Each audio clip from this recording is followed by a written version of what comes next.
Hello दोस्तों, क्या हाल है आप लोगों के। एक बार फिर से स्वागत है HMWB बैंकिंग एग्जाम में। जैसा कि आप लोग जानते हैं कि मैं संजय कुमार मौर्य आप लोगों के लिए लेके आया हूँ सिलेक्शन का होम्योपैथ, जिसमें मैं आपको अर्थमेटिक्स के मिक्स क्वेश्चन की प्रैक्टिस कराता हूँ ताकि आपकी अर्थमेटिक इंप्रूव हो सके और कम से कम टाइम में ज़्यादा से ज़्यादा क्वेश्चन सॉल्व कर सकें। तो ज़्यादा टाइम न लेते हुए बढ़ते हैं क्वेश्चन की तरफ। और अभी तक आपने लाइक नहीं किया है तो लाइक कर दीजिए और सब्सक्राइब नहीं किया है तो सब्सक्राइब कर लीजिए ताकि हमें पढ़ाने में और आपको पढ़ने में आनंद आए। तो बढ़ते हैं क्वेश्चन की तरफ और आज का हमारा पहला क्वेश्चन है ये। पढ़िए। अगर आप इसे सॉल्व करना चाहते हैं तो वीडियो रोक के सॉल्व करने की कोशिश कीजिए, वरना मैं इसे बताता हूँ सॉल्व कैसे करना है। सिर्फ आप इसे एक दो बार पढ़ लीजिए, ठीक है।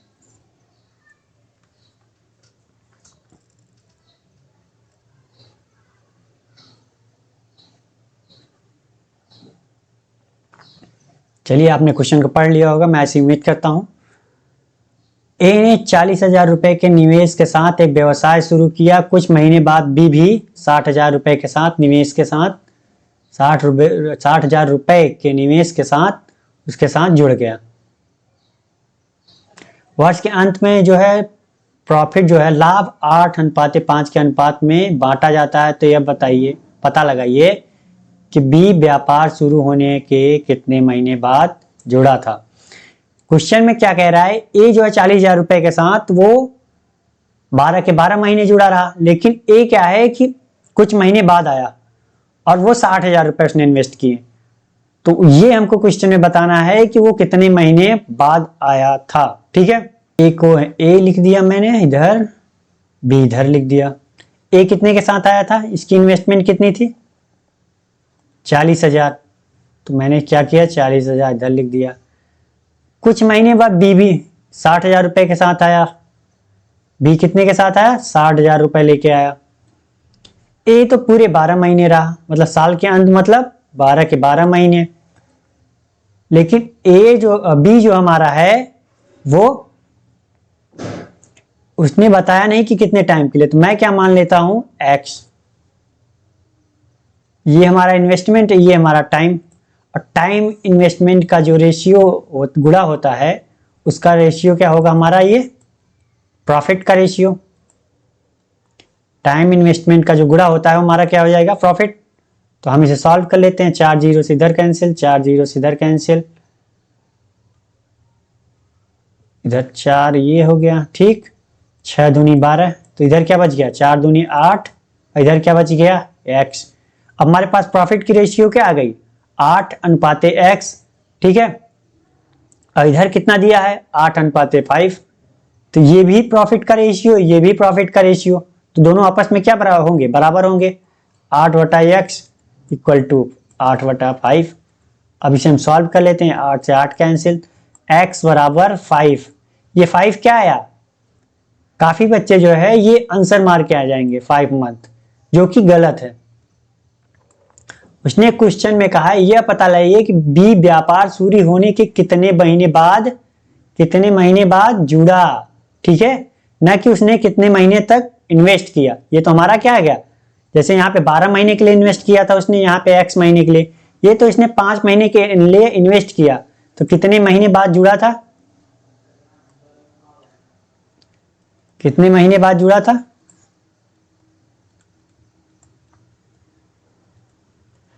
टोटल 12 मंथ के लिए पैसा ही जमा हुआ था तो 12, लेकिन इसने 5 मंथ की अपना लास्ट का इन्वेस्ट किया, तो कितने महीने बाद आया 7 मंथ बाद। ये बात आपको याद रखनी है कि यहाँ पे पूछा क्या है। कभी कभी क्या होता है कि आप लोग सही सॉल्व करके आते हैं और क्वेश्चन थोड़ा सा घुमा के पूछ लिया तो आप फिर गलत करके आते हैं, क्योंकि यहाँ भी आपको आप देखें तो यहाँ पे भी क्या मिल रहा है हमें, यहाँ भी आंसर मिल रहा है और यहाँ भी मिल रहा है, हमारा आंसर ये सही है, ठीक है। आप फटाफट देखेंगे 5 मंथ, हाँ सर 5 मंथ, ठीक। तो ये नहीं करना आपको, ठीक है। आपने सॉल्व किया, टाइम दिया, लेकिन थोड़ी सी मिस अंडरस्टैंडिंग में आपने क्या कर दिया, गलत आंसर टिक करके आए। 1 नंबर लेने की बजाय आप 0.25 नंबर गंवा के चले हैं, ठीक है। तो बढ़ते हैं अगले क्वेश्चन की तरफ। हमारा अगला क्वेश्चन ये है, इसे पढ़िए फिर मैं बताता हूं इसे सॉल्व कैसे करना है। मैं यही कहूंगा कि आप क्वेश्चन को सॉल्व पढ़ने की कोशिश कीजिए। अगर क्वेश्चन आपको पढ़ने के बाद अच्छे तरीके से समझ में आ जाता है तो आपको सॉल्व करने में ज़्यादा टाइम नहीं लगेगा। जितना मैं बताता हूँ उसका तो 25% ही लगेगा टाइम, ठीक है, क्योंकि मैं आपको लिख लिख के समझाता हूँ, आपको वहां पे लिखना नहीं है, सिर्फ आंसर टिक करना है। तो आपने क्वेश्चन पढ़ लिया होगा, चलिए मैं बताता हूं इसे सॉल्व कैसे करना है। एक आयताकार मैदान जिसकी आयाम आयाम मतलब क्या होती है जानते हैं? डायमेंशंस, लंबाई चौड़ाई की बात कर रहा है, ठीक है। तो जिसकी डायमेंशंस क्या है? 20 मीटर और 16 मीटर है। जमीन के चारों ओर 2 मीटर छोड़ के, ठीक है। इसके अंदर एक स्विमिंग पूल बनाना है। तो स्विमिंग पूल के चारों ओर बचे हुए क्षेत्र को 40 रुपए प्रति वर्ग मीटर की दर से टाइल लगाना है। तो उसकी कीमत कितनी होगी लगाने की, ठीक है। ये कह रहा है कि एक आयताकार मैदान, ठीक, रेक्टेंगुलर ग्राउंड है, तो रेक्टेंगुलर ग्राउंड बना लेते हैं। हमारा ये रेक्टेंगुलर ग्राउंड हो गया।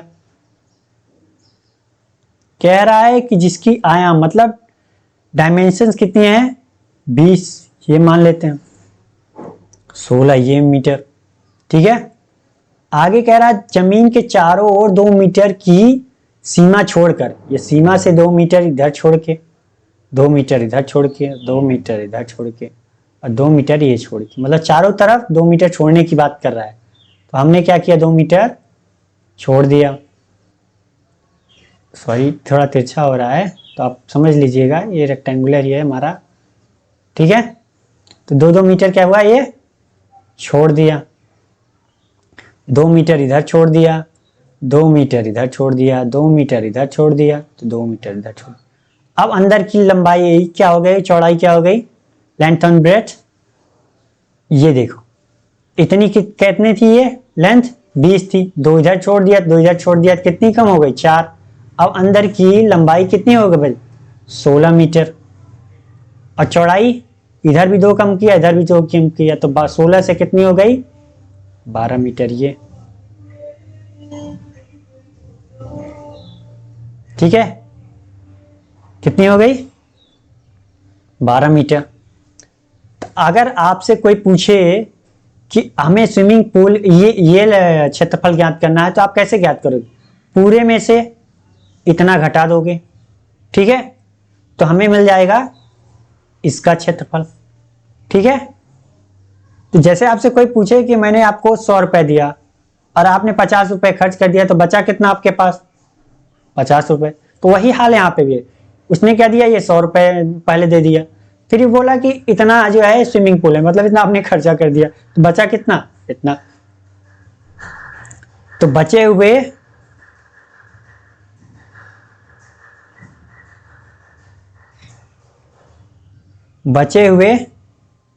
क्षेत्र का क्षेत्रफल कितना होगा? बचे हुए क्षेत्र का क्षेत्रफल पूरे में से इतना घटा दें, तो पूरा कितना? क्षेत्रफल क्या होता है? लंबाई गुणित चौड़ाई, तो 20 गुणित 16, और घटाना कितना है? 16 गुणित 12 स्विमिंग पूल की, ठीक है। स्विमिंग पूल की मैंने क्या किया? घटा दिया। तो बचे हुए क्षेत्र का क्षेत्रफल कितना हो गया? ये 16 इसमें है, कॉमन कर लेता हूं, तो 20 में से 12 गया, 8, 16 अट्ठे, ये क्या हो गया? 16 अट्ठे 128, 128 क्या हो गया हमारा? Metre square. ये हमारा है, ये कितना है? पूरा चारों तरफ 128 मीटर स्क्वायर। कह रहा है कि 40 रुपए प्रति वर्ग मीटर। अगर 1 मीटर टाइल लगाने का खर्चा कितना है? 1 मीटर टाइल लगाने का खर्चा 40 रुपए है, तो 128 मीटर स्क्वायर लगाने का खर्चा कितना होगा? खर्च कितना होगा? 40 गुणित 128, तो गुणा कर लेते हैं। 12 चौक 48, 8 चौक 32, 5100, 8 चौक 32, 320, 5120, ठीक है। कितना रुपए लगेगा? 5120। तो हमारा कौन सा आंसर सही है? बी। मैंने आपको समझाने के लिए इतना, आप हर बार ध्यान देना है कि मैंने इतना आपको समझाने के लिए बताया, लेकिन आप ये चीज़ें समझ में आ जाते हैं तो डायरेक्टली आप क्या करेंगे, इतना ये करेंगे, इतना ये सॉल्व किया, इतना आ गया, अगर इतने का है तो इसी में डायरेक्ट एक ही जगह 40 से गुणा कर देंगे, इतने में 2 लाइन में आंसर आ जाएगा आपका। ठीक है, तो समझ में आ गया होगा। बढ़ते हैं अगले क्वेश्चन की तरफ। ये तभी पॉसिबल है जब आप प्रैक्टिस करते हैं, क्योंकि क्वेश्चन में एग्जाम टाइम में क्वेश्चन पढ़ने के बाद आपको क्वेश्चन समझ में आ जाना चाहिए कि दिया क्या है और पूछ क्या रहा है, तभी आप कम से कम टाइम में कर सकते हो। आप ये सोचो कि मैं बेसिक चैप्टर वाइज पढ़ करके उसके बाद एग्जाम देने जाऊं तो आपको आता हुआ भी क्वेश्चन आप नहीं कर पाओगे, क्योंकि उस टाइम आपके पास जो है मेंटली प्रेशर काफी होता है। ठीक है, तो पढ़िए आप क्वेश्चन को, बात तो होती रहेगी हमारी आपसे, और आप कमेंट करके आंसर जरूर दीजिए। इससे क्या होता है कि आपको आपका आंसर सही है या गलत है, पहले आप रोक के वीडियो अगर सॉल्व करते हैं तो कमेंट में आंसर जरूर दीजिएगा, फिर आप मेरे बताए हुए क्वेश्चन को देखिएगा कि आपकी आंसर सही है या नहीं। ठीक है, अगर आप कमेंट में आंसर देंगे तो मुझे भी लगेगा कि आपने पढ़ा है और सॉल्व करने की कोशिश की है, तो मैं और मोटिवेशन के साथ आपको पढ़ाऊंगा और इससे अच्छे अच्छे क्वेश्चन। अभी तो मैं स्टार्टिंग है तो सिंपल क्वेश्चन लेके आया हूं, जैसे जैसे आपका एग्जाम नज़दीक आता जाएगा मैं आपके लिए हार्ड क्वेश्चन लेके आऊंगा ताकि आप प्रो प्लेयर हो जाएं। ठीक है, क्योंकि इसका नाम ही है प्रो प्रैक्टिस लेवल, तो धीरे धीरे मैं आपको प्रो बना दूंगा ताकि आप एग्जाम में प्री या मेंस किस में बैठे फाड़ के आ जाएं। फाड़ना मतलब समझते हैं, पेपर फाड़ना नहीं भाई। ठीक है, चलिए पढ़ लिया होगा आपने।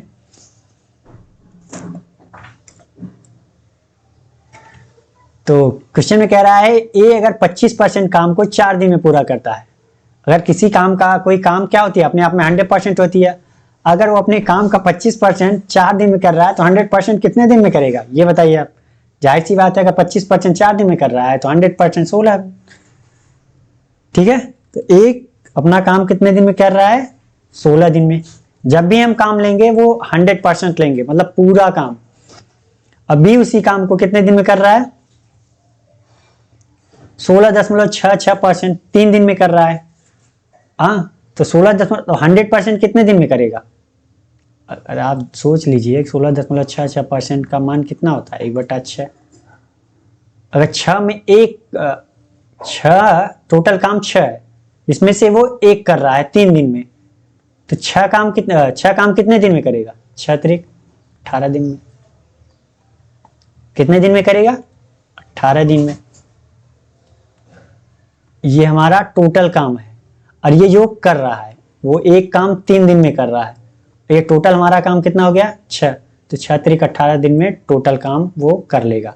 ठीक है, जब दोनों एक साथ काम करते हैं तो समान दक्षता के साथ 34 गुना मतलब 34 टाइम्स काम को पूरा करने में कितना समय लगेगा। अब हम क्या करते हैं, टोटल वर्क निकाल लेते हैं। टोटल वर्क किससे निकालेंगे, इन दोनों का एलसीएम कितना होगा, 16 9 144, 18 144, कितना होगा 144। अब हम टोटल वर्क में टाइम से भाग देंगे तो इफिशियंसी हमें पता चल जाएगी। इफिशियंसी हमारी क्या आएगी, 16 9 144, 18 8 144। अब कह रहा है दोनों एक साथ काम करते हैं। ठीक है, तो दोनों एक साथ काम करते हैं तो दोनों की इफिशियंसी क्या हम करते हैं, ऐड कर देते हैं। दोनों की इफिशियंसी हमने ऐड कर दी तो कितना आ गया, 17। अब कह रहा है कि जो हमारा टाइम पूछ रहा है कि समान दक्षता के साथ 34 गुना काम, ये तो हमारा 1 गुना था, अब 34 गुना। तो 34 गुना करने के लिए हम क्या करेंगे, 144 गुणित 34। टाइम पूछ रहा है, दोनों एक साथ काम कर रहे हैं तो इफिशियंसी से भाग दे देते हैं, क्योंकि टोटल वर्क में अगर हम इफिशियंसी से भाग देंगे तो क्या आता है, हमारा टाइम आता है। ठीक है, तो हमारा टाइम कितना आ गया, 17 दूना 34, 144 दूना 288 डे। कितना दिन लगेगा, 288 डे। कौन सा आंसर चाहिए हमारा, ये सी वाला। ठीक है, तो समझ में आ गया होगा। बढ़ते हैं अगले क्वेश्चन की तरफ। आज हमने बहुत हार्ड क्वेश्चन नहीं रखा, नॉर्मल क्वेश्चन रखा है ताकि आपका मोटिवेशन बना रहे और आप कम से कम टाइम में ज्यादा से ज्यादा क्वेश्चन सॉल्व करें, आपको ये ना लगे कि मुझे ये नहीं आता है। ठीक है, तो बढ़ते हैं अगले क्वेश्चन की तरफ। हमारा अगला क्वेश्चन है ये पढ़िए और सॉल्व करने की कोशिश कीजिए रोक करके वीडियो। अगर नहीं सॉल्व करते हैं तो पढ़िए इसे, फिर मैं बताता हूं इसे सॉल्व कैसे करना है। ठीक है,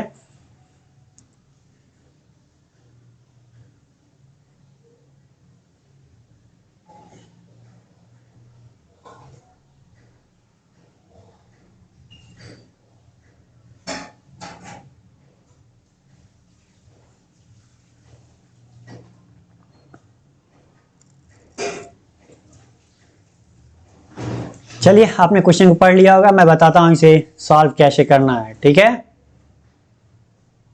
तो 4 वर्ष पहले आभा और सपना की आयु का अनुपात दिया 3:7 था, और 6 वर्ष बाद उनकी आयु का अनुपात 5:9 होगा। आज सपना की आयु और 8 वर्ष पहले आभा की आयु का योग ज्ञात कीजिए। तो क्वेश्चन में कह रहा है, क्वेश्चन में पहले आप क्वेश्चन समझने की कोशिश कीजिए। 4 वर्ष पहले उनकी आयु का अनुपात कीजिए 3:7 था। 6 वर्ष बाद, प्रेजेंट एज से 6 वर्ष बाद उनकी आयु का अनुपात 5:9 है। तो ये पूछ रहा है कि सपना की आज की आयु और आभा की 8 वर्ष पहले की आयु का योग पूछ रहा है। ठीक है, अगर मैं प्रेजेंट एज निकाल लूं तो हमारा काम हो जाएगा। तो प्रेजेंट एज निकालने के लिए हमें क्या करना पड़ेगा, चलिए देखते हैं। ठीक है, आभा को मैं क्या मान लेता हूं, ए। ठीक, और सपना की आयु को क्या मान लेते हैं, एस। तो इनकी आयु का अनुपात कितना है, 3:7।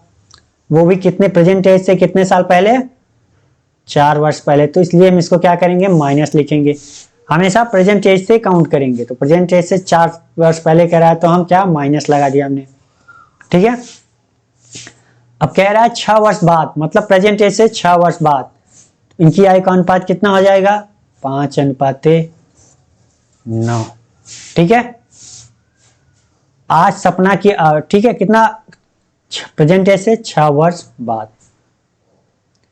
तो क्या है कि एज दोनों की क्या हो रही है, 4 साल पहले 6 साल बाद। तो इनकी एज के बीच जो डिफरेंस होगी वो क्या होगी, चेंज होगी नहीं, वो हमेशा एक ही रहेगी, क्योंकि दोनों 6 साल पहले हैं, दोनों 4 साल पहले हैं और दोनों 6 साल बाद हैं। तो ध्यान दीजिए कि उनकी एज की जो गैपिंग होगी वो चेंज नहीं होगी। तो हम देख लेते हैं कि एज की गैपिंग इनकी कितनी है, कि एज की गैपिंग यहाँ पे कितनी है, 3 से 4 जोड़ रहा है तो ये 4 है बढ़ी हुई, 5 से 4 9।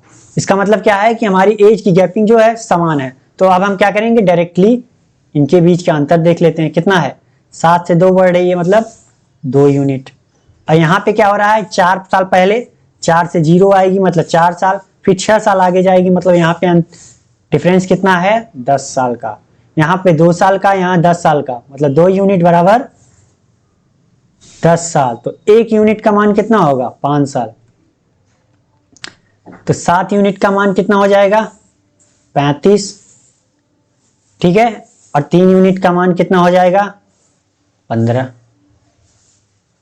ठीक है, ये क्या है, 4 साल पहले का एज है। तो प्रेजेंट एज हमारी क्या होगी, आभा एंड सपना की प्रेजेंट एज कितनी होगी, ये 4 साल पहले है, 4 साल पहले ही है। तो 4 साल और जोड़ देंगे तो क्या हो जाएगी, प्रेजेंट एज हो जाएगी 15 4 19। ठीक है, और ये कितनी हो जाएगी, 35 4 39। आगे कह रहा है क्या, आज सपना की आयु, आज कितनी है, 39। और आज सपना की आयु और 8 साल पहले आभा की आयु, 8 साल पहले आभा की आयु कितनी थी, 11 साल। टोटल पूछा है, टोटल कितना होगा, 39 11 कितना होगा, 39 11 50 साल। कौन सा आंसर सही है हमारा, ये।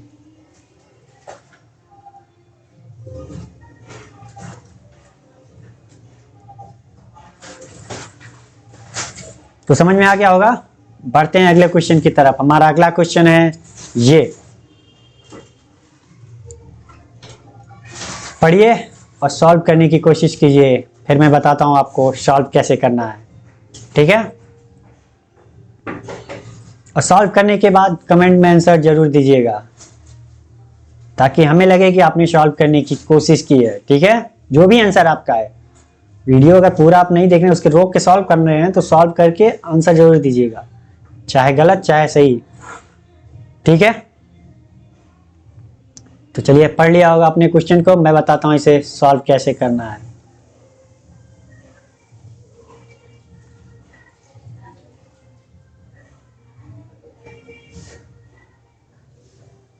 नाव की गति और धारा की गति कम से 15 और 3 है। नाव की गति क्या होती है? B, boat.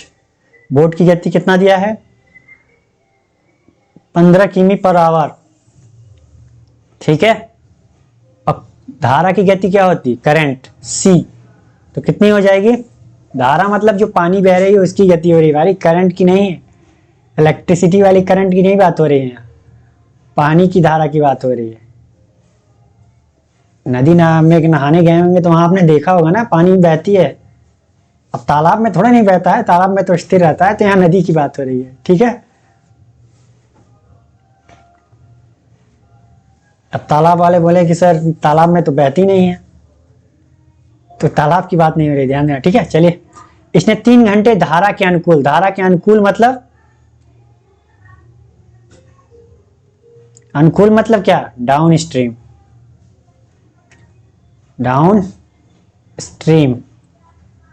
ठीक है। तो डाउन स्ट्रीम में क्या होगी? जिधर पानी बह रहा है उधर बोट जा रही है, तो क्या होगा? दोनों की गति क्या हो जाएगी? आपस में जुड़ जाएगी। तो B प्लस C हो जाएगा, बोट और करंट की गति। तो कितना हो जाएगा यहाँ? 15 3 18। ठीक है, 3 घंटे में। और टाइम कितना ले रही है? स्पीड हमारी आ गई इतनी। धारा के अनुकूल गति कितनी आ गई हमारी? इतनी किमी प्रति आवर। और टाइम कितना ले रही है यहाँ? कितना ले रहे हैं टाइम? 3 घंटे। आगे कह रहा है प्रतिकूल मतलब अपस्ट्रीम। प्रतिकूल गति कितनी हमारी होगी? प्रतिकूल अपस्ट्रीम स्पीड। अब क्या है? धारा तो इधर बह रही है लेकिन नाव इधर आ रही है, तो क्या होगा? धारा की गति में नाव की गति क्या होगी? घटा दी जाएगी। अगर नाव आगे बढ़ रही है तो ऐसा नहीं कि धारा की गति कम हो और नाव की गति कम हो, कम मतलब धारा की गति ज्यादा हो नाव की गति कम हो, तो फिर क्या होगा? नाव तो पानी की दिशा में बह जाएगी। लेकिन यहाँ पे क्या है कि बोट की स्पीड ज्यादा है, पानी की स्पीड कम है, तो क्या होगी? घट जाएगी। तो B माइनस सी होगा यहाँ पे। तो यहाँ क्या होगा? 15 माइनस 3 क्या हो जाएगी? यहाँ प्रतिकूल गति कितनी आ जाएगी? 12 किमी प्रति आवर। लेकिन यहाँ पे टाइम कितना लग रहा है? 2 घंटे, 2 आवर।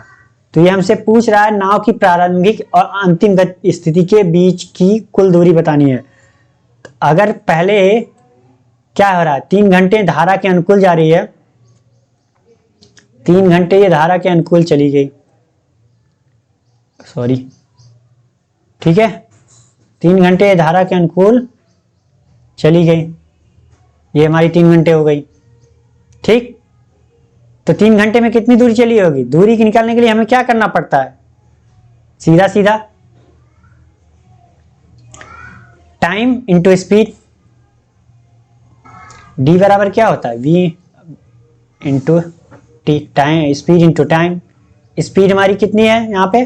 18, और यहाँ पे टाइम कितना है? 3। तो कितने किलोमीटर चली? 54 किलोमीटर। ठीक है, कितना चली? 54 किलोमीटर। लेकिन आगे कह रहा है 2 घंटे धारा के प्रतिकूल चलती है, तो धारा के प्रतिकूल अब क्या होगी? इधर आएगी। अब क्या होगी? प्रतिकूल इधर आएगी। ठीक है, कितनी आई? 2 घंटे। स्पीड कितनी थी हमारी? 12। तो कितने किलोमीटर चली? 24 किलोमीटर। कितनी चली? 24 किलोमीटर। हमारी नाव पहले यहाँ से 3 घंटे यहाँ गई, फिर 2 घंटे यहाँ आई, तो हमारी नाव के बीच की दूरी कितनी हो गई? टोटल यहाँ से यहाँ के बीच अगर 54 किलोमीटर है, तो 24 किलोमीटर घटा देंगे तो डिफरेंस कितना आ जाएगा हमारा? 54 माइनस 24 कितना आ गया? 30 किलोमीटर। पूछ रहा है इनिशियल और फाइनल स्थिति के बीच की कुल दूरी पूछ रहा है, तो कितना आ गया हमारा? इतना किलोमीटर।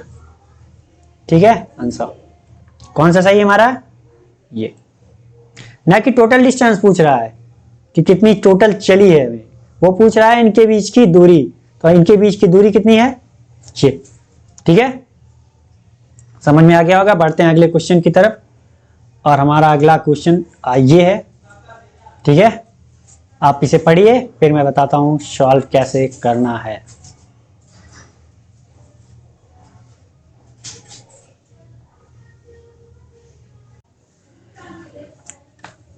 चलिए, आपने क्वेश्चन को पढ़ लिया होगा, मैं बताता हूँ इसे सॉल्व कैसे करना है। ठीक है,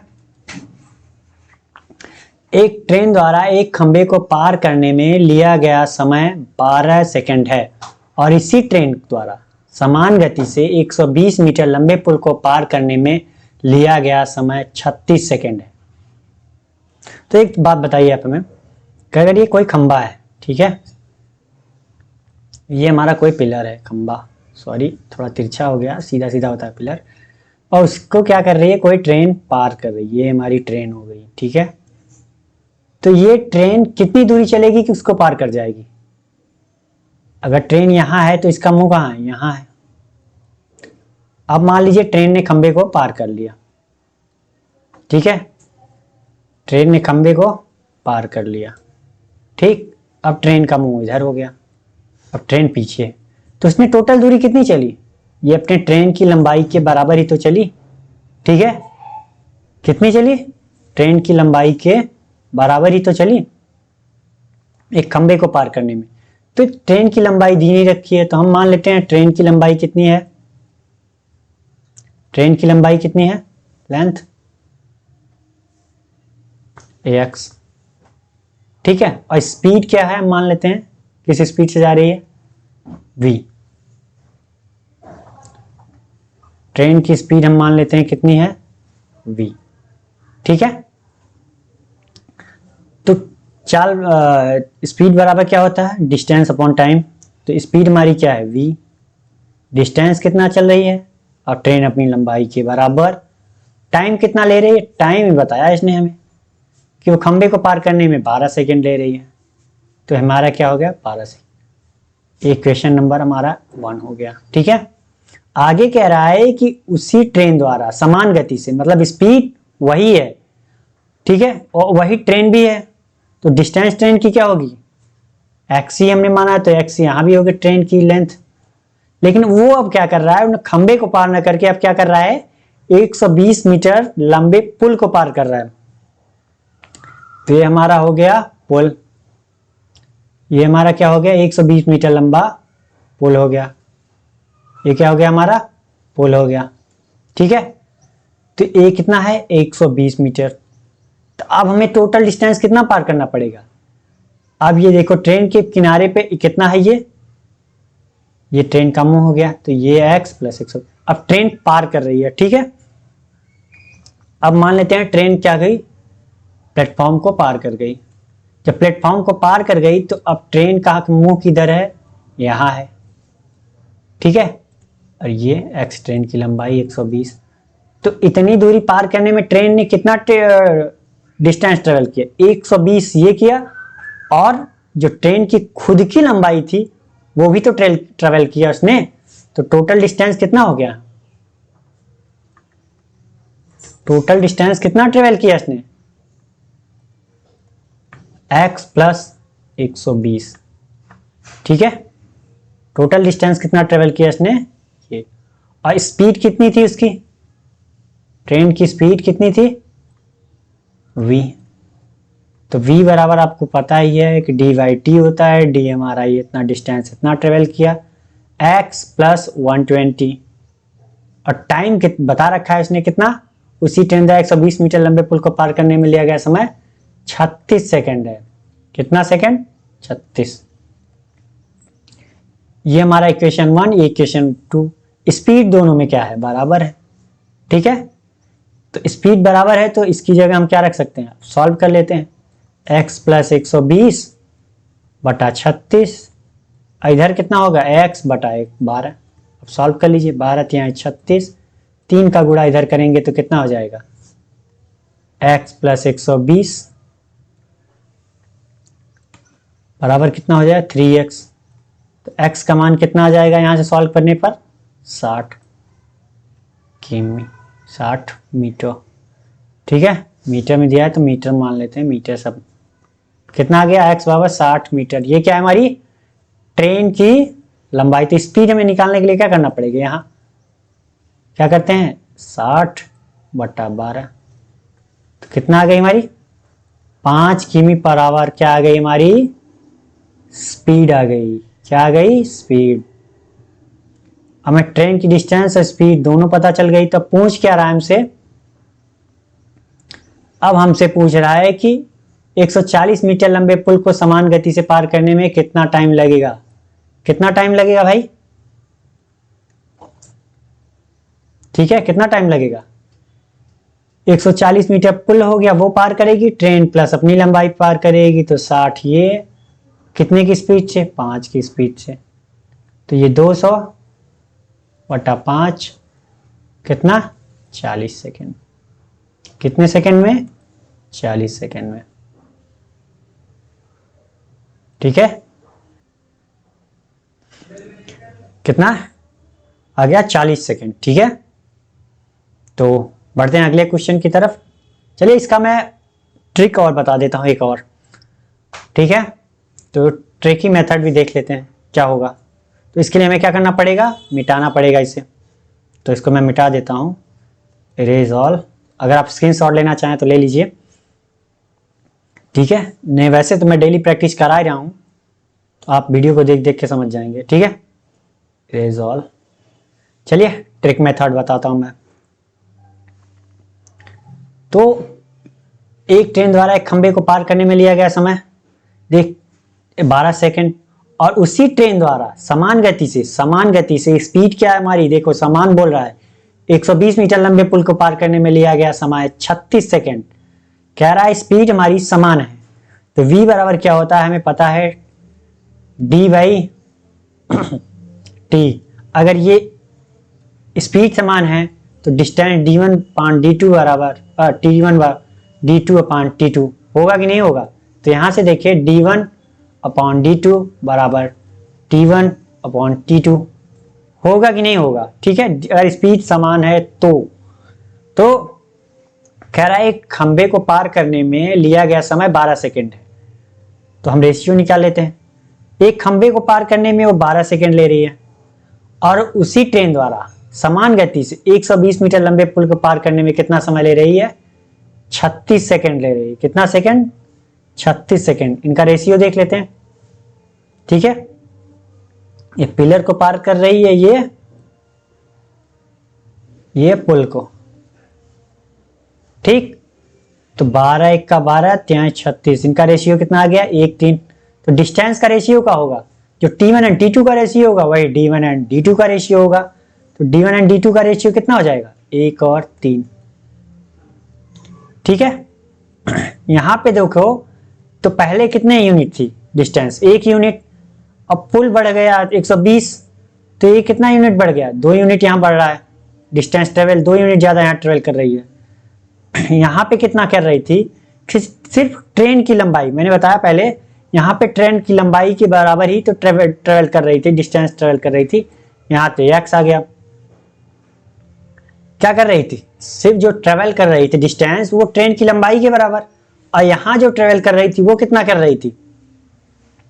ट्रेन की लंबाई प्लस 120 मीटर पुल, दोनों ट्रेवल कर रही थी। यहां सिर्फ ट्रेन। तो देखा जाए तो इनके बीच का अंतर कितना आ रहा है? 2। लेकिन इनके बीच का अंतर कितना है? 120।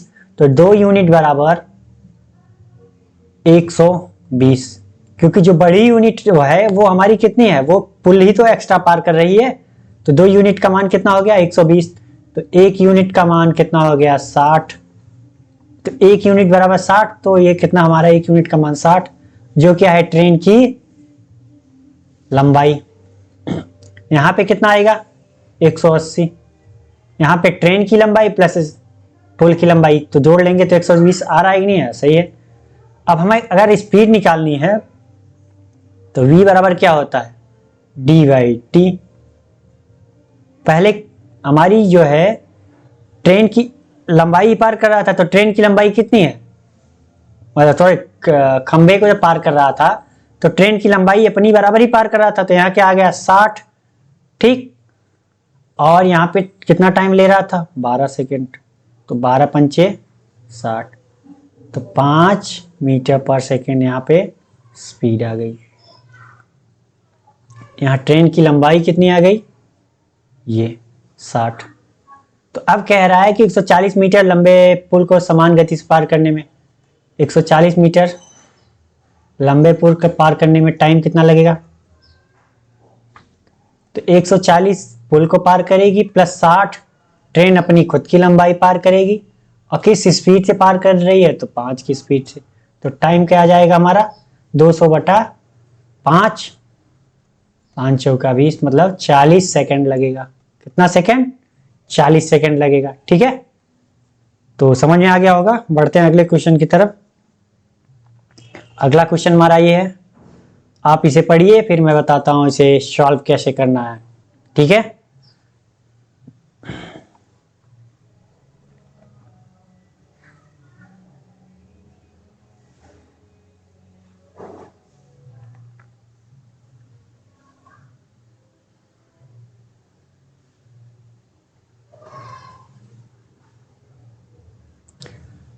आप ज्यादा से ज्यादा क्वेश्चन पढ़िए। ठीक है, आपने पढ़ लिया होगा, मैं बताता हूँ इसे सॉल्व कैसे करना है। कह रहा है 15, दो मेथड मैं इसकी बताता हूँ, दो मेथड। ठीक है, पहला मेथड पूरा बेसिक एंड से। ठीक है, 15 लोगों की औसत उम्र 29 साल है, तो 15 लोगों की टोटल उम्र कितनी होगी? 15 लोगों की टोटल उम्र कितनी हो जाएगी फिर?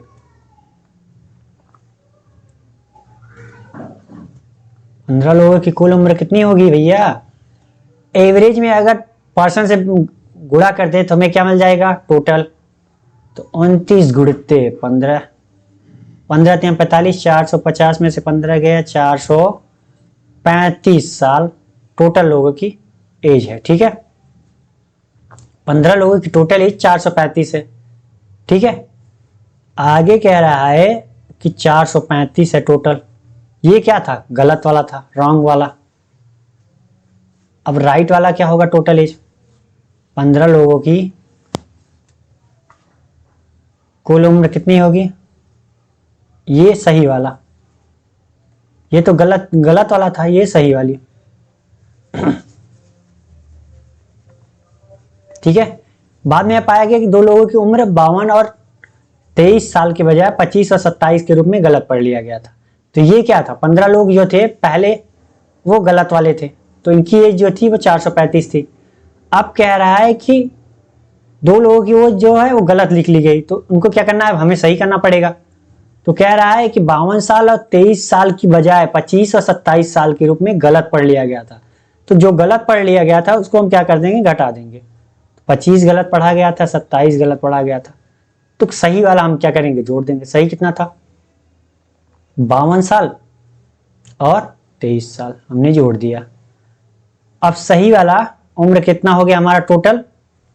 25 27 42, 52, सॉरी 52 से भी 52 कैंसिल। अब कितना हो गया? 405, 458 टोटल एज आ गई हमारी। ठीक है, अब 15 लोगों की एवरेज निकालनी है, तो कितना कैसे निकालेंगे हम? पूछ रहा है कि उनकी सही उम्र और एवरेज एज।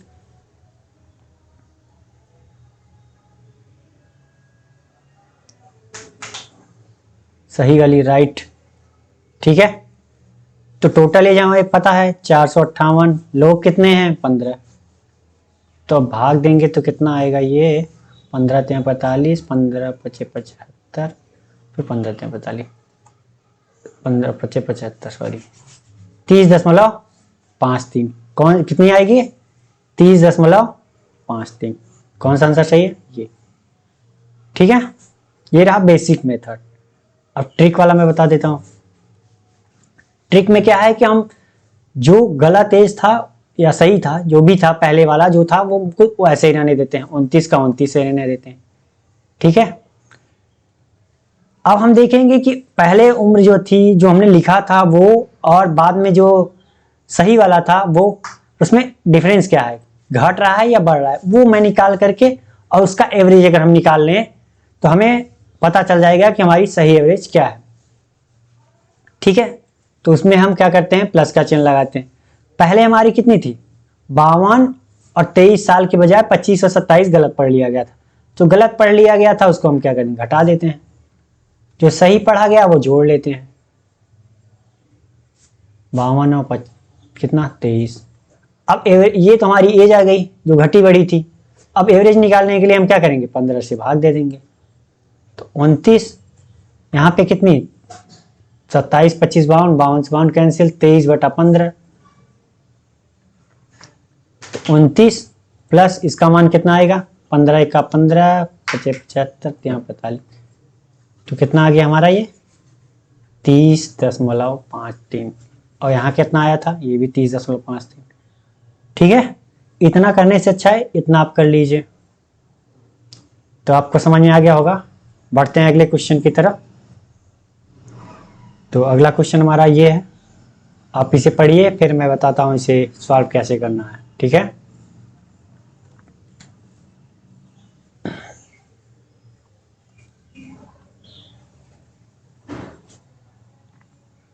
चलिए आपने क्वेश्चन को पढ़ लिया होगा, अब मैं बताता हूँ इसे सॉल्व कैसे करना है। मिश्रण में पानी और अल्कोहल का अनुपात दे रखा है। कोई मिश्रण है, हमें पता नहीं है कितना है, और उसमें पानी और अल्कोहल की मात्रा जो है दे रखी है। यदि 32 लीटर मिश्रण निकाला जाता है, कह रहा है 32 लीटर मिश्रण निकाल लिया जाता है, उसे 26 लीटर अल्कोहल से बदल दिया जाता है। मतलब मिश्रण जो मिक्सचर निकाल करके 32 लीटर, उसमें क्या है 26 लीटर पानी ऐड कर दे रहा है। ठीक है, तो पानी और अल्कोहल की जो फाइनल रेशियो आती है वो 5:4 हो जाती है। तो मिश्रण की प्रारंभिक मात्रा मतलब इनिशियल वैल्यू पूछ रहा है। तो ठीक है, चलिए मिश्रण हम मान लेते हैं कितना हमारा x था, उसमें वाटर एंड अल्कोहल का रेशियो जो है वो कितना है 5:3 है। अब कह रहा है 32 लीटर अल्कोहल और 32 लीटर मिक्सचर निकाल लिया जाता है। तो 32 लीटर अगर मिक्सचर निकाल लिया जाए,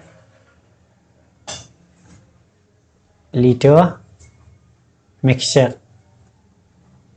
ठीक है 32 लीटर मिक्सचर निकाल लिया गया, तो रेशियो क्या चेंज हो जाएगा, रेशियो हमारा वही रहेगा, क्योंकि दूध अल्कोहल और पानी ऐसा तो नहीं है कि अल्कोहल कहीं ज्यादा मिला हो कहीं कम मिला हो, पानी कहीं ज्यादा, ऐसा नहीं होता। जब तक उसने कहा ना हो तब तक हम यही मान के चलते हैं कि जो उनका मिक्सचर है वो हर जगह सेम है। तो रेशियो अभी क्या होगा, वाटर एंड अल्कोहल का कितना होगा 5:3 अभी भी होगा, लेकिन कह रहा है आगे और उसे 26 लीटर अल्कोहल से बदल दिया जाता है। मतलब अब क्या कर रहा है, कितना निकालने के बाद अब 26 लीटर अल्कोहल मिला दे रहा है। 26 लीटर अल्कोहल बदलने का मतलब मिला दे रहा है अल्कोहल।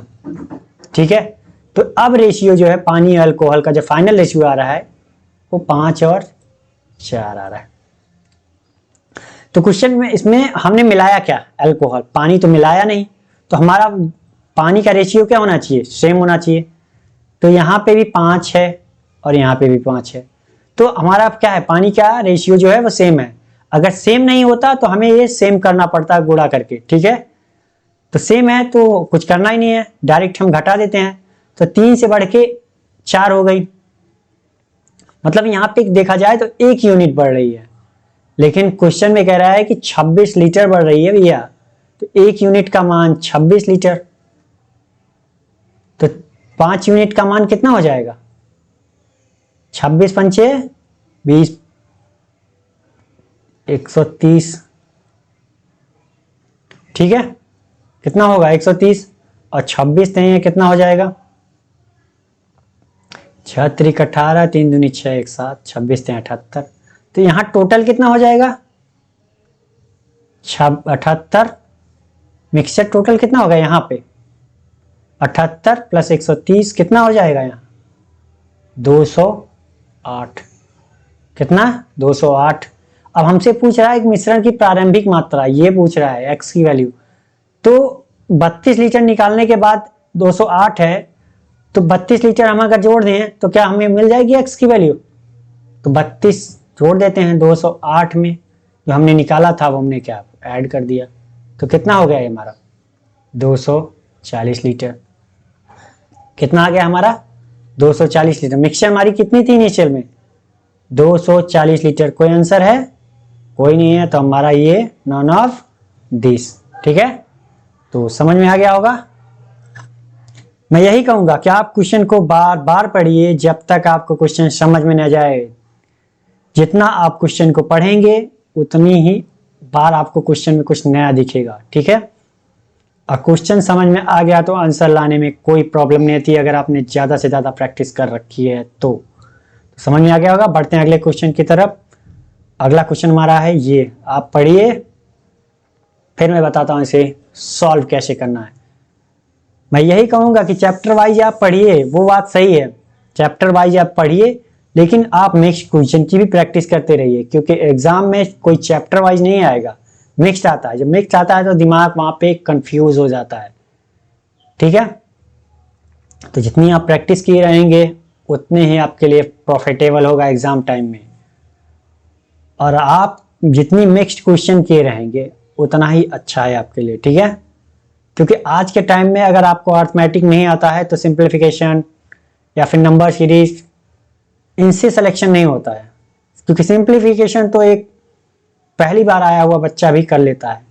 आपको सिलेक्शन दिखलाते हैं तो अर्थमेटिक और नंबर सीरीज, क्योंकि आप इनको जितनी कम टाइम में सॉल्व कर लेंगे उतना ही अच्छा है, ठीक है।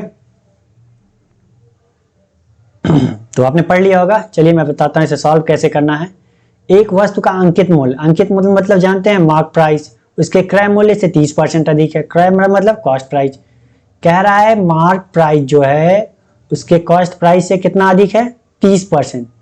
कहते 30% का मान कितना होता है, 1/10, ठीक है। कॉस्ट प्राइस से 30 अधिक है, सॉरी 3/10, सॉरी 3/10, ठीक है। अगर हमारा कॉस्ट प्राइस 10 है तो सेलिंग मार्क प्राइस कितनी हो जाएगी हमारी, 30% अधिक मतलब 3 अधिक, तो कितनी हो जाएगी, 13। आगे कह रहा है इसे 10% की छूट दी जाती है। 10% का मान जानते हैं कितनी होती है, 1/10। छूट किस पे दी जाती है, हमेशा मार्क प्राइस पे, और छूट देने के बाद जिस पे हम बेचते हैं उसे क्या कहते हैं, सेलिंग प्राइस। अगर 10 पे अगर 10% की छूट दे रहा है तो कितने की छूट दे रहा है, 1 की, 10 पे 1 की छूट, मतलब अगर मार्क प्राइस हमारा 10 है तो 1 की छूट दे के बेच कितने पर आया है, 9 पे। अब हम इन दोनों को मर्ज कर लेते हैं।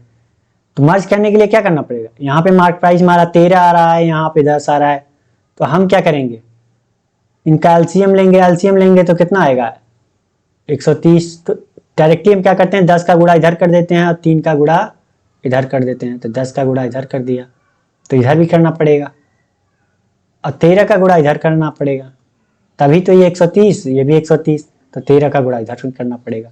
तो ये कितना आ गया हमारा, 130, 10 दाम 100, इधर कितना, सॉरी 130 का नहीं गुणा करना पड़ेगा, 10 का।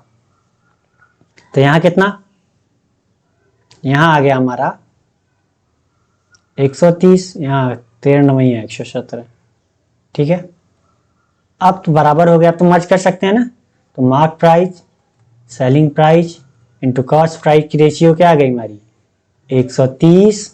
सेलिंग प्राइस हमारी कितनी है, 117, और कॉस्ट प्राइस हमारी कितनी है, 100। अब क्वेश्चन में आगे बढ़ते हैं। कह रहा है 10% की छूट पर बेचा जाता है जिससे उसे 850 रुपए का लाभ होता है। लाभ हमेशा किस पे देखा जाता है, कॉस्ट प्राइस पे, कितने पे हमने खरीदा और कितने पे बेचा, वही के बीच के अंतर तो हमें प्रॉफिट दिखाता है कि हमें प्रॉफिट हुआ या लॉस हुआ। तो यहाँ पे देखा जाए तो 17 रुपए में अधिक बेचा हमने, मतलब प्रॉफिट है। लेकिन ये कह रहा है कि यहाँ पे हमें 17 रुपए का लाभ हुआ, 17 यूनिट का लाभ हुआ, प्रॉफिट हुआ। लेकिन ये कह रहा है कि 885 का लाभ हुआ, रुपए में 885 का, यूनिट में 17 का। तो एक यूनिट का मान कितना हो जाएगा, 50, ठीक है। तो 20% के लाभ पर बेचा जाता है, ठीक है। तो हमारी कॉस्ट प्राइस कितनी हो गई, कॉस्ट प्राइस कितनी हो गई, तो एक यूनिट का मान 50, 100 यूनिट का मान कितना, 5000, कितनी हो गई, 5000। कह रहा है कि 20% के लाभ पर बेचा जाता है। 20% के लाभ पर किसको बेचेंगे हम, कॉस्ट प्राइस को ही। तो कॉस्ट प्राइस अगर 5000 है तो 20% के लाभ पे बेचेंगे, मतलब 20 का मान कितना होता है, 1/5। पहले अगर 5 थी तो अब कितनी हो जाएगी, 20% बढ़ के, मतलब 1 बढ़ के 6 हो जाएगी। तो ये कितना, 1000, मतलब 6000 आ गई हमारी। तो 20% अगर लाभ कमाना है तो हमें बेचना कितने पड़ेगा, 6000 रुपए पे। तो कौन सा आंसर चाहिए हमारा, ए, ठीक है। तो समझ में आ गया होगा। बढ़ते हैं अगले क्वेश्चन की तरफ। हमारा अगला क्वेश्चन है ये, आप पढ़िए, फिर मैं बताता हूँ इसे सॉल्व कैसे करना है। आप पढ़िए क्वेश्चन को, और अगर आप सॉल्व करते हैं तो कमेंट में आंसर जरूर दीजिएगा। और ये वीडियो भी आपको कैसा लग रहा है, आपके लिए प्रॉफिटेबल है या नहीं है, ये भी आप बताइए। ठीक है, अभी तो मैं सिंपल क्वेश्चन लेके आ रहा हूँ, धीरे धीरे आपको मैंने कहा ना प्रो लेवल प्रैक्टिस, तो प्रो लेवल प्रैक्टिस के लिए धीरे धीरे आपको बड़े बड़े क्वेश्चन लेके आऊंगा। ठीक है, क्योंकि इसका नाम ही है सिलेक्शन का होम्योपैथ, मतलब होम्योपैथ की दवा एक दिन में काम नहीं करती है भाई, धीरे धीरे ही काम करती है। तो अगर आप सोच रहे होंगे कि सर आज ये पढ़ा रहे हैं ये पढ़ा रहे हैं, इतनी जल्दी सिलेक्शन नहीं होगा, तो भाई जिसको ये लगता हो कि एक दिन में सिलेक्शन हो जाएगा तो वो वीडियो को स्किप कर सकता है। अगर जिसको सिलेक्शन चाहिए तो उसको मेरे साथ जुड़ना पड़ेगा, और डेली बाय डेली। ठीक है, और आपके एग्जाम में 10 क्वेश्चन ही आते हैं अर्थमेटिक के, तो इसलिए मैं 10 क्वेश्चन ही लेके आता हूँ। आप जोड़ लीजिए कि अगर आप 10 क्वेश्चन डेली करते हैं तो 30 दिन में कितना क्वेश्चन करेंगे, 300 क्वेश्चन, वो भी मिक्स्ड के। अगर आपने 7 महीने क्वेश्चन कर लिया तो कितना हो जाएगा, 7 तरीके 2100 क्वेश्चन मिक्स्ड के। भैया आप तो मास्टर आदमी हो जाएंगे, मास्टर। तो आपने पढ़ लिया होगा क्वेश्चन को। तो अब चलिए मैं बताता हूं क्वेश्चन सॉल्व कैसे करना है। कह रहा है एक राशि को 14.28% के चक्रवृद्धि ब्याज पर 3 वर्षों के लिए निवेश किया जाता है और 5070 रुपए का ब्याज प्राप्त होता है, तो निवेश की गई राशि ज्ञात कीजिए। अगर यहाँ पे मैं बेसिक मेथड से करूं तो ये देखिए, अगर बेसिक से मैं करता हूं तो अमाउंट बराबर क्या होता है, अमाउंट भी नहीं दिया है, प्रिंसिपल भी नहीं दिया है, तो हम पी मान लेते हैं। 1 प्लस आर का मान दिया है कितना, 14.28%, और यहाँ पे हमारा 100, और टाइम कितना दिया है, 3 साल। यहाँ पे हमें ए का मान निकालना होगा, फिर ए में से पी घटाना होगा, तब जाके हमें ये मिलेगा, फिर सॉल्व करेंगे। तो ये काफ़ी कॉम्प्लिकेटेड हो जाएगा, तो इसके लिए हम बेसिक्स यूज ट्रिक यूज करेंगे। ठीक है, तो इसीलिए मैं कह रहा हूं अगर प्रैक्टिस आप नहीं करोगे तो इतना लिखोगे, इतना लिखने में आपने टाइम गवाया ना, पढ़ते ही आपको क्वेश्चन समझ में आ जाएगा कि हमें ये बेसिक से नहीं करना है, ये हमें ट्रिक से करना है। ठीक है, तो क्वेश्चन में ये कह रहा है कि 14.28%, 14.28% का मान आप जानते हैं कितना होता है, 1/7। मतलब पहले साल क्या होगा, हमारी प्रिंसिपल ये, अमाउंट ये। हमारी प्रिंसिपल पहले साल अगर 7 है तो दूसरे साल बढ़ के कितनी हो जाएगी, 8 हो जाएगी पहले साल। दूसरे साल भी क्या होगी, जो अमाउंट आया उसका बढ़ करके क्या हो जाएगा, फिर से 7 से क्या हो जाएगी, 8 हो जाएगी। तीसरे साल भी क्या होगी हमारी, 7 से 8 हो जाएगी। तो हमारे 3 साल की जो है वो प्रॉफिटेबल प्रिंसिपल कितनी हो जाएगी टोटल हमारी, अब 7 7 49 7 343, और हमारी अमाउंट कितनी हो जाएगी, 3 साल बाद हमें पैसा कितना मिलेगा, 8 64 8 512। ये हमारी क्या है प्रिंसिपल, ये हमारी क्या है अमाउंट। तो इनके बीच का अंतर जो होता है वही तो हमारा प्रॉफिट या लॉस या ब्याज जो भी कह लीजिए, ये इंटरेस्ट जो मिलेगा यही तो मिलेगा हमारा। ये अगर अमाउंट है मेरा, सॉरी लॉस नहीं, ये अमाउंट है और ये प्रिंसिपल मनी है, तो ये हमारा इसके बीच का जो अंतर होगा वो क्या होगा, हमें यही तो हमें क्या मिलेगा, इंटरेस्ट। कितना होगा, 512 में से 343 गया 169, ये हमारा क्या है, कंपाउंड इंटरेस्ट है। तो कंपाउंड इंटरेस्ट की बात चल रही है तो हमारा कंपाउंड इंटरेस्ट कितना है, इतना यूनिट मान लेते हैं। तो 169 यूनिट का मान, तो यहाँ पे कह रहा है कि हमें, हाँ मैंने निकाला 169 यूनिट हमें क्या मिल रहा है, ब्याज मिल रहा है, लेकिन यहाँ पे कह रहा है कि 5070 रुपए ब्याज प्राप्त होता है। तो ये भी ब्याज है, ये भी ब्याज है, 5070, तो आपस में क्या होंगे, ये बराबर होंगे।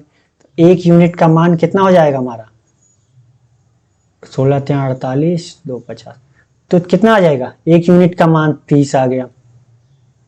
ठीक है, तो हमसे पूछ रहा है निवेश की गई राशि, तो प्रिंसिपल, निवेश की गई राशि क्या होती है हमारी, प्रिंसिपल होती है, तो प्रिंसिपल हमारी कितनी हो जाएगी, 343 का यूनिट का मान कितना हो जाएगा, ये इसमें 30 का गुणा कर दीजिए।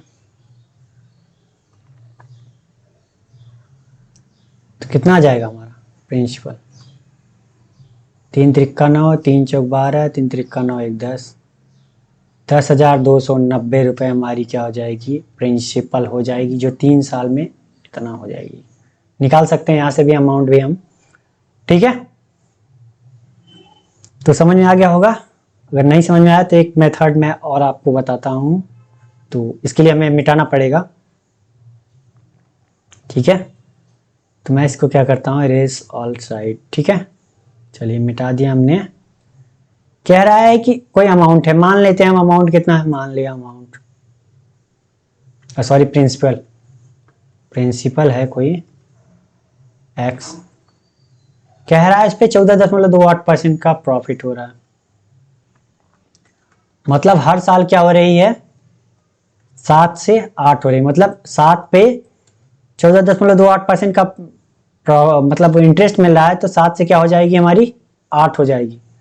तो हमारी प्रिंसिपल ये है, एक साल में क्या हो रही है, 7 थी, पहले ये 7 थी, 7 से क्या हो रही है, 8 हो रही है, ठीक है। ये हमारी एक साल हो गई। कह रहा है अगले साल भी अब क्या है, अब इतने पे ब्याज मिलेगा हमें, ठीक है। अगले साल हमें क्या होगा, इतने पे मिलेगा। तो अब क्या होगी, फिर से क्या होगी, 7 से 8 हो जाएगी। क्या होगी, 7 से 8। फिर दूसरा साल भी हो गया। अब दूसरा साल पे जो अमाउंट होगा, अब उस अमाउंट पे फिर से क्या होगी, हमारी इंटरेस्ट मिलेगी। पहले 7 थी, 7 से 8 के हो जाएगी। क्या हो जाएगी, 7 से 8, ठीक। ये हमारा टोटल क्या हो गया, अमाउंट हो गया। 3 साल का अमाउंट कितना हो गया, इतना। अब इसे सॉल्व कर लेते हैं। 8 टाइम 64 512, 512 x 7 सत्ते 49 सत्ते 343, ठीक है।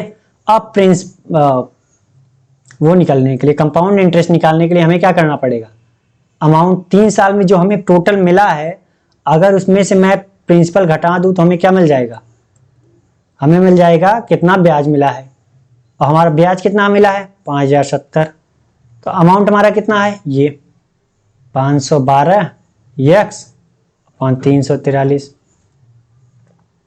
हमारा प्रिंसिपल कितना था, x। सॉल्व कर लीजिए इसे, सॉल्व करेंगे तो कितना आएगा, 343x, 512 में से 343x गया, कितना 169x अपॉन 343 बराबर 5070। काट लेते हैं, ये कितना जाएगा, 30 बार, पिछली बार मैंने काटा था। x बटा 343, इसका गुणा इधर कर देते हैं, तो 343 गुणा 33, 3 त्रिक्का 9, 3 चौक 12, 3 त्रिक्का 9 1 10, ये 0 है, ये कितना आ गया, 10,290 रुपये। कौन सा, सी, ठीक है। तो समझ में आ गया होगा। बढ़ते हैं अगले क्वेश्चन की तरफ। अगला क्वेश्चन हमारा ये है, आप पढ़िए, फिर मैं बताता हूं इसे सॉल्व कैसे करना है, ठीक है।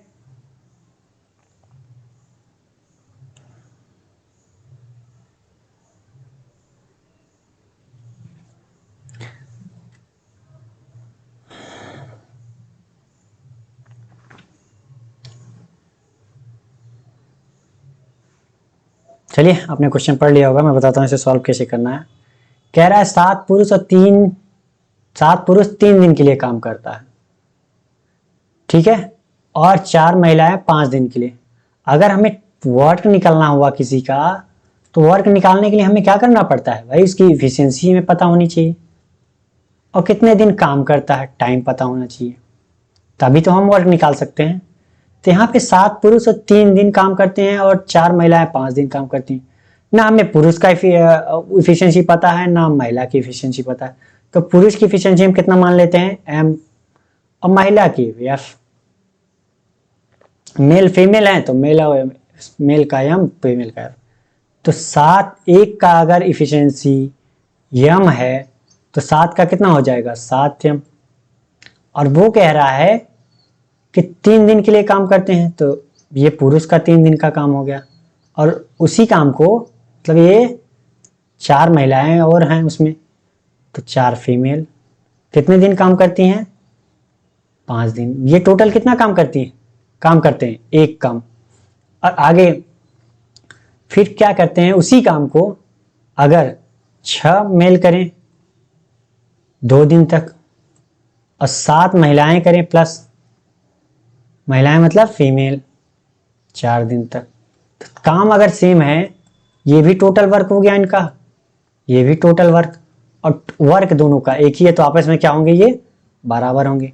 अब इसको सॉल्व करते हैं और हमें क्या मिल जाएगा, यहाँ से मेल एंड फीमेल की रेशियो मिल जाएगी, जो हमारी क्या होगी, इफिशिएंसी की रेशियो। ठीक है, तो चलिए सॉल्व करते हैं। 7 3 21 m प्लस 4 5 20 f, और यहाँ पे 12 m प्लस 7 चौक 28 f। ठीक है, तो 12 m को इधर लाते हैं, ये f है, इसको इधर लाते हैं, तो 12 9 21 मतलब 9 m,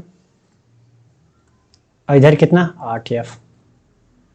तो m बाई एफ की रेशियो कितनी आ गई, m बाई एफ की रेशियो कितनी आ गई, 8/9। ठीक है, तो हमारा टोटल वर्क कितना आ जाएगा, तो हमारा टोटल वर्क कितना आ जाएगा, कोई एक उठा लो, कोई एक उठा लो, चाहिए चाहिए, तो इसी को मैं उठा लेता हूँ, 6m into 2 plus 7f into 4। अगर मैं इसको क्या मान लूँ, 8x, इसको 9x मान लूँ, तो कोई दिक्कत कुछ नहीं, मान लिया हमने। तो 6 m का कितना है 8x, तो मतलब 8 6 48 x उड़ते 2 प्लस 7, इसका कितना है 9x इंटू 4 कर लेता हूँ, तो टोटल कितना हो जाएगा, 48 दूना 96 x प्लस ये कितना है 7 9 63, 9 चौक 7 9 63, 63 को अगर 4 से गुणा करेंगे तो 4 3 12, 6 चौक 24 1 25, 252 x। अब जोड़ लेते हैं टोटल, इनको कितना कितना आ जाएगा, ये 348 x, क्योंकि 4 इधर लेते हैं 100 हो जाएगा, ये 48 हो जाएगा, 201 348 हो जाएगा। ठीक है, टोटल वर्क हमें पता चल गया। तो पूछ रहा है हमसे कि दो पुरुष द्वारा, दो पुरुष मतलब 2, और मेल का वो कितना है, इफिशिएंसी कितनी है 8x, कितने टाइम में पूरा करेगा, तो टाइम हमें पता नहीं, तो हम टी मान लेते हैं। अब काम क्या है, वही काम है जो अभी पिछला करके गए, तो 348 काम वही करना है, लेकिन अब 2 पुरुष करेंगे, तो ठीक है x। अब x कैंसिल, 2 से काट देते हैं, 17 2 और कटेगा, 2 से और काट लेते हैं, 8 दूनी 16 86 4 2, अच्छा 8 दूनी 16 8 32, 2 से काटा 17, फिर 2 से काटा 86, 4 बच गया, 2 से काट दिया तो कितना बच गया 43, अब बचा 2, तो t बराबर कितना 43/2। तो यहाँ पे दशमलव में पूछ रहा है, तो ये कितना होगा 2 20 दूनी 40 1 7 5, कितना डेज, कितना लगेगा, इतना डेज लगेगा। ठीक है, तो समझ में आ गया होगा। बढ़ते हैं अगले क्वेश्चन की तरफ। तो आज के लिए बस इतना ही। अगर ये वीडियो आपको पसंद आई हो तो लाइक करें, और अभी तक आपने सब्सक्राइब नहीं किया तो प्लीज़ सब्सक्राइब भी कर लीजिए, और अपने दोस्तों के साथ ज़्यादा से ज़्यादा शेयर करिए, ताकि उनको भी इसका लाभ मिल सके, और आप दोनों दोस्त एक साथ किसी भी नौकरी को ज्वाइन करें। और एक साथ जब कोई दोस्त ज्वाइन करते हैं तो काफ़ी खुशी फील होती है, तो इसलिए उनको भी ये वीडियो शेयर करें। आज के लिए बस इतना ही। Thank you, bye bye. फिर मिलेंगे नेक्स्ट वीडियो में नए क्वेश्चन के साथ।